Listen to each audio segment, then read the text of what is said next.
Hello students, today we'll deal with the topic chemical thermodynamics. We have seen earlier the basic concepts of thermodynamics. Okay, now we will start with the properties of system. We have seen already what is system. What do you mean by system? So now properties of system. First one, extensive property. Now properties of systems are decided on the basis of amount of substance present in the system. So extensive property. Extensive properties are those properties of system that depends on the amount of substance present in the system. Those type of properties will be called as extensive properties. For example, mass, volume, internal energy, heat capacity, and number of moles. So these properties depends upon the amount of substance present in the system. Therefore, these properties will be called as extensive properties. Okay. So extensive property is the property that depends upon the amount of substance present in the system. The examples are mass, volume, internal energy, heat capacity, and number of moles. Now second one is intensive property.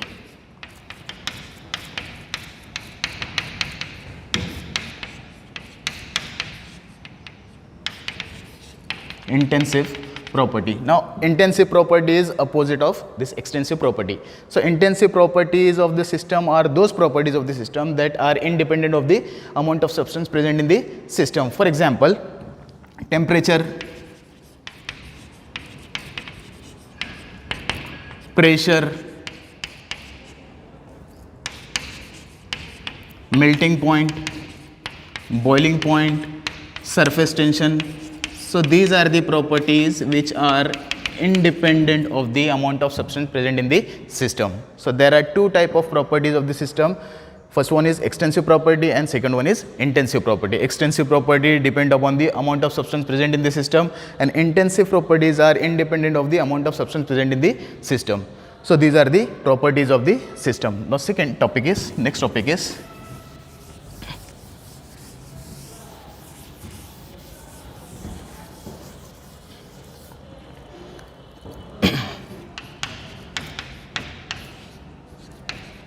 state functions.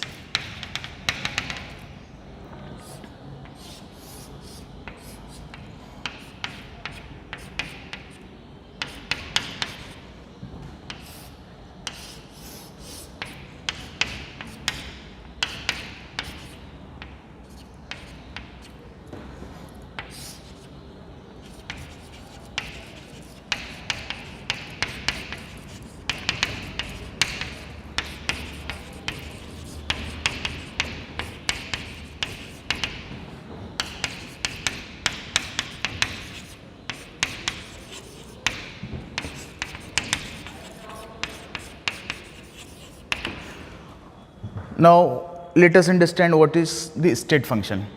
Now consider a gas enclosed in cylinder fitted with this frictionless movable piston. This gas is enclosed inside the cylinder and it is covered with or fitted with the frictionless movable piston. Now consider the pressure of the gas is P1, volume of gas is V1, temperature is T1, and number of moles of gas are N. So we will take the values. For example, this pressure is equal to 1 bar, volume is V1, P1 V1, volume is 1 dm cube, and temperature is T1 is equal to 300 Kelvin. Now this property or this set of properties are describing the state or condition of the system. This set of properties are deciding or describing the condition of the system. Now this set of properties which are describing the condition of the system are called as state function. These are called as state functions. Temperature, pressure, volume, temperature, number of moles, these are the variables, state variables. So these set of properties are describing the condition of the system, and this set of properties are called as state function. Individually they will be called as state function. Okay, state functions. Now, see the next topic. I will rub this state function from here. Thermodynamic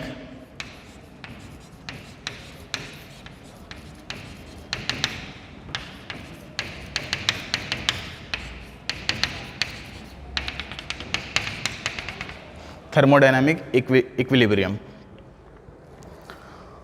Now, state functions, again, first of all, we will brush up about the state functions. State functions are the properties, or these are the variables that depends upon the current state of the system, describing the condition of the system. So, state function are the any property of the system that depends upon the current state of the system.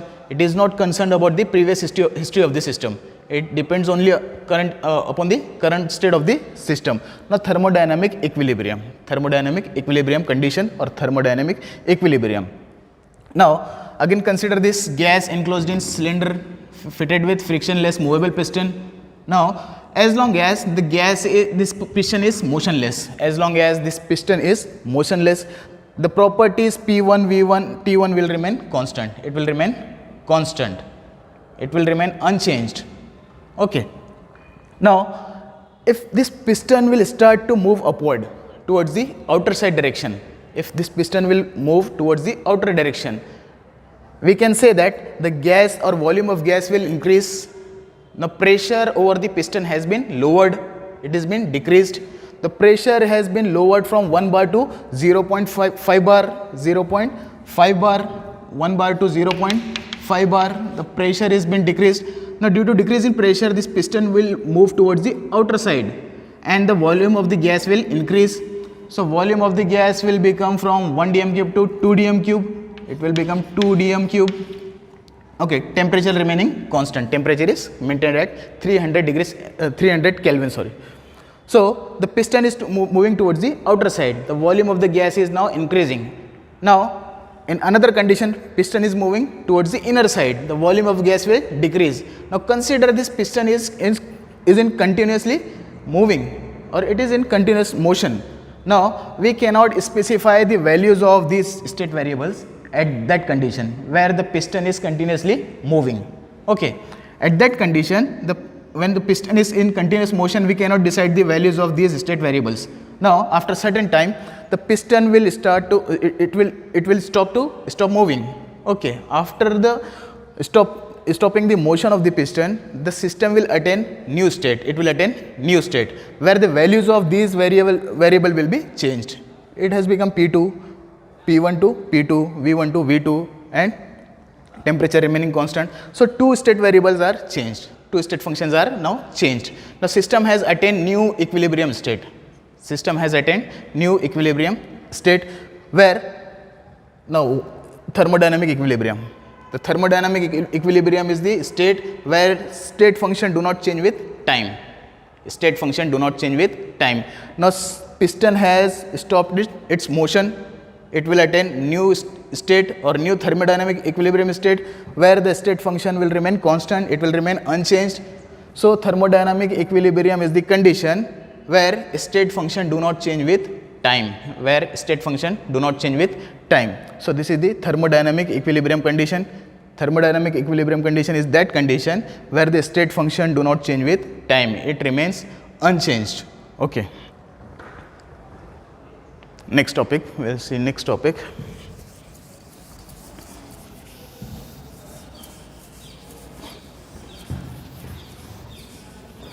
Discontinue.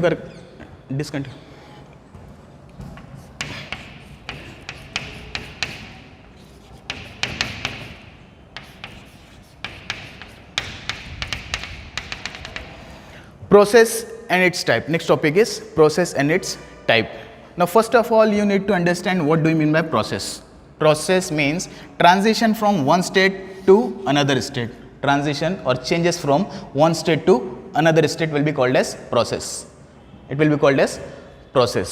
Transition from one state to another state is called as process. Now, there are different type of process involved in chemical thermodynamics. First one is isothermal process.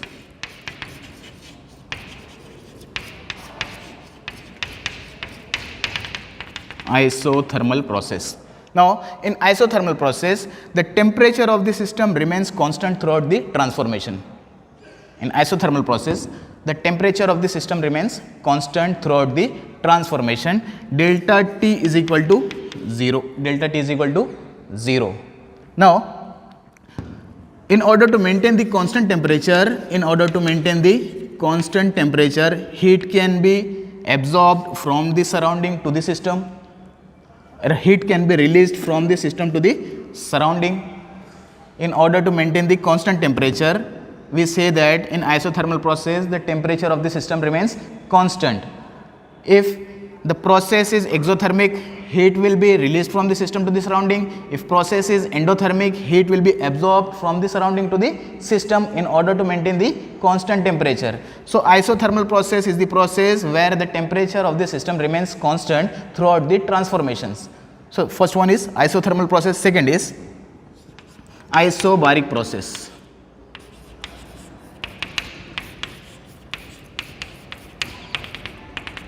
Isobaric process. Now, in isobaric process, I will write here, second one is isobaric process. In isobaric process, the pressure of the system remains constant. Delta P is equal to 0, means there is no change in pressure of the system. Now, such type of examples are observed where the chemical reactions are carried out in open container in the laboratory. We carry out the chemical reaction in open container inside the chemical laboratory. That will be considered as the example of isobaric process, means the pressure over the system is remaining constant, whatever the atmospheric pressure is there. So pressure over the system remains constant, delta P is equal to 0. There is no change in pressure of the system. Third one is isochoric process.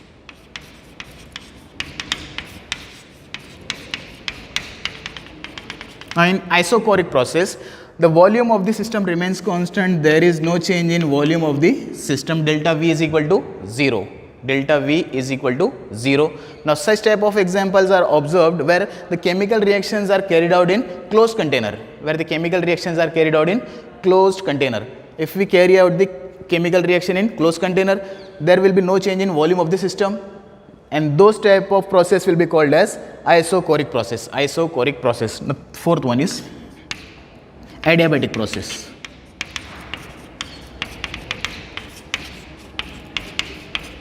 Now, in adiabatic process, there is no exchange of heat. There is no exchange of heat energy between system and surrounding. In adiabatic process, there is no exchange of heat energy between system and surrounding. Q is equal to 0. We use capital Q for showing the heat energy. Okay, we use capital Q for showing the heat. So Q is equal to 0, means there is no exchange of heat energy between system and surrounding. Now, you have to notice one thing. In adiabatic process, the system is completely insulated from the surrounding. It is kind of isolated system. The system is completely insulated from the surrounding. Therefore, there is no exchange of heat energy between system and surrounding. Now, if process is exothermic, the temperature of the system will increase.